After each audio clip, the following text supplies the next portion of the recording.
Morning, જય માતાજી, જય શક્તિમાં, જય મોગલમાં. તો આવો હોય છે, આ થોરનો છોડ છે. આ કાટાળા થોર કહેવામાં આવે છે આને.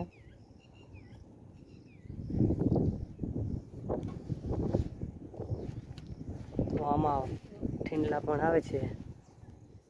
આ ચોમાસામાં ઠીંડલા પણ આમાં બહુ જ આવે છે, પાણી પીવે એટલે. ફૂલડા જો ખીલી ગયા છે, આ ડોડવા થઈ ગયા છે ઠીંડલાના. બધા થોરમાં આવવા માંડ્યા છે.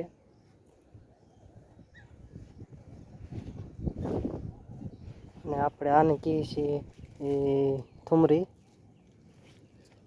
આ પણ ચોમાસામાં આના ફળ ઝીણા ઝીણા બહુ જ આવે છે. તમે જોઈ શકો છો મિત્રો, આ ફળ આવી ગયા છે ઝીણા ઝીણા. આ પણ માત્ર ચોમાસામાં જ થાય છે. આ ચોમાસું આવે એટલે બહુ લીલા થાય. શ્રાવણ મહિનામાં આ થુમરામાં બેસી જાય. અત્યારે તો અષાઢ ચાલે છે. તો એક બીજો મિત્રો વેલો બતાવું. આ વેલો છે કંટોલીનો. તો આ પણ ચોમાસામાં એવા ચોમાસાની સિઝનમાં જ થાય છે આ. તો એમાં પણ ફૂલડા આવી ગયા છે. કોઈક જગ્યાએ જલ્દી આવી ગયા હોય, થોડાક કોઈક જગ્યાએ મોટા થઈ ગયા હોય. અમુક વેલામાં આજે વરસાદ થયો છે એટલે હવે ફૂલ લાગી રહ્યા છે. બીજો પણ એક વેલો છે મિત્રો, આ પણ કંટોલો કહેવાય છે. આમાં નકરા ફૂલ જ આવે છે, આમાં કંટોલા નથી આવતા. આ નકરા ફૂલ આવે છે આમાં. તો મિત્રો અહીંયા પણ જો કંટોલીનો વેલો છે, આ થોરમાં ઉગ્યો છે. તો જો આમાં કંટોલું લાગી ગયું છે. ઘણો બધો મોટો વેલો છે. તો સામાન્ય રીતે આ વાડના જેઢા પાડે થાય છે કંટોલા.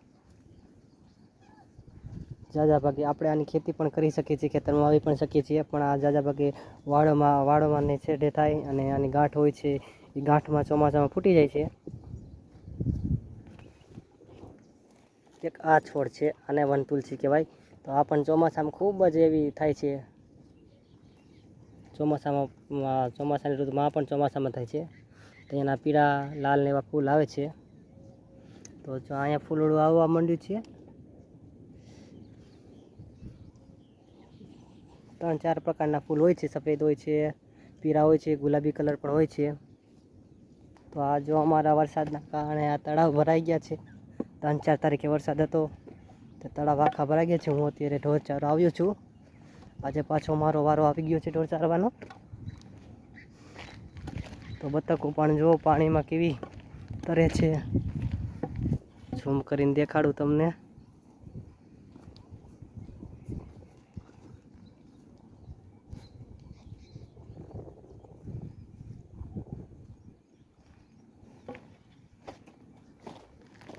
તો આપણે આમાં ગઈ વખતે કમળના ફૂલ તમને દેખાડ્યા હતા. ત્યાંમાં જો કમળના ફૂલ પણ આવવા માંડ્યા છે. જો આમાં કમળ ઉગી ગયા છે. આપણે પાછો વિડીયો ઉતારશું. જો આપણે ફૂલ ખીલશે ને એટલે પાછા વિડીયો ઉતારવા આવીશું.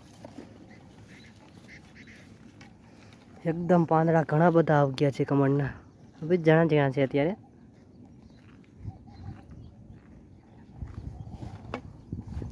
આ મારી ભેંસું છે.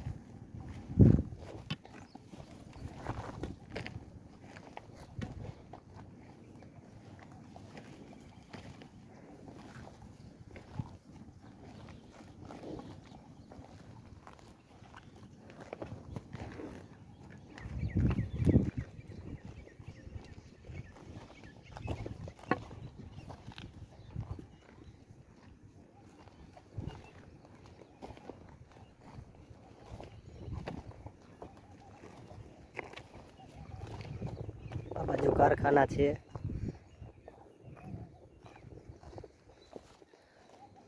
વાદળછાયું જ વાતાવરણ હમણાંથી રહે છે, નથી તડકો નીકળતો.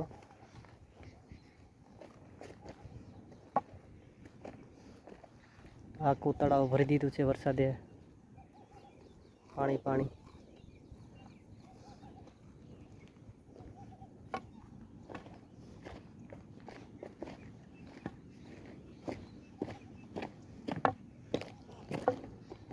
અહીંયા પણ પાણી આવે છે.